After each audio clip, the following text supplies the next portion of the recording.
Assalamualaikum warahmatullahi wabarakatuh. Nama saya Vina Kurniasi, NPM 1921020582, kelas K, jurusan Hukum Tata Negara, Fakultas Syariah.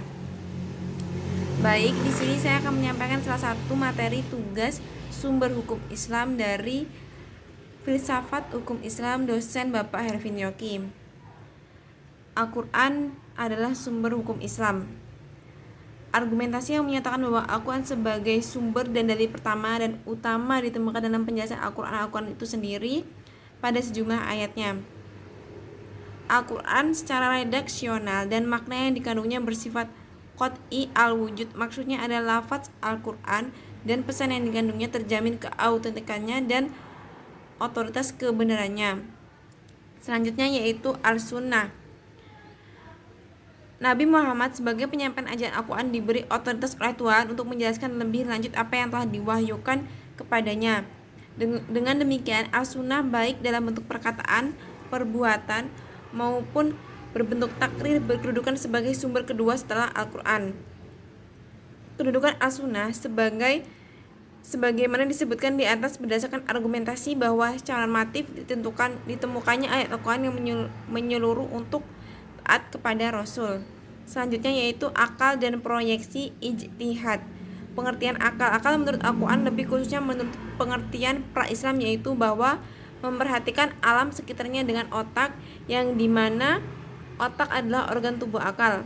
Artinya akal itu sendiri terdapat di dalam otak seseorang yang digunakan untuk berpikir. Berdasarkan pemikiran itu maka lahirlah suatu ide atau gagasan mengenai suatu masalah yang dipikirkan. Selanjutnya yaitu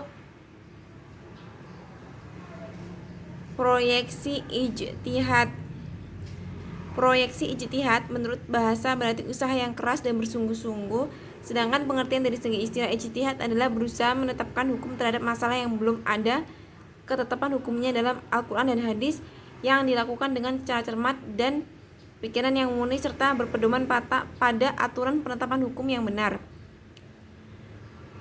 Berdasarkan perspektif Islam, dalam peran akan dibagi dua, yaitu memahami nilai-nilai ajaran agama, dan nomor 2 yaitu akal bertugas memilih dan menyeleksi doktrin agama.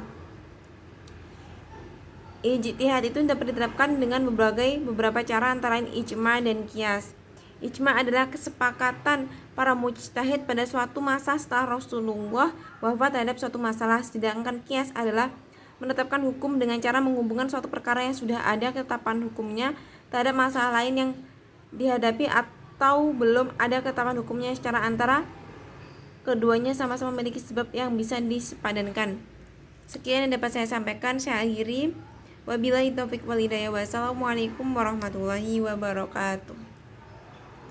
Menetapkan hukum dengan cara menghubungkan suatu perkara yang sudah ada ketetapan hukumnya terhadap masalah lain yang dihadapi atau belum ada ketetapan hukumnya secara antara keduanya sama-sama memiliki sebab yang bisa disepadankan. Sekian yang dapat saya sampaikan, saya akhiri. Wabillahi taufiq wal hidayah. Wassalamualaikum warahmatullahi wabarakatuh.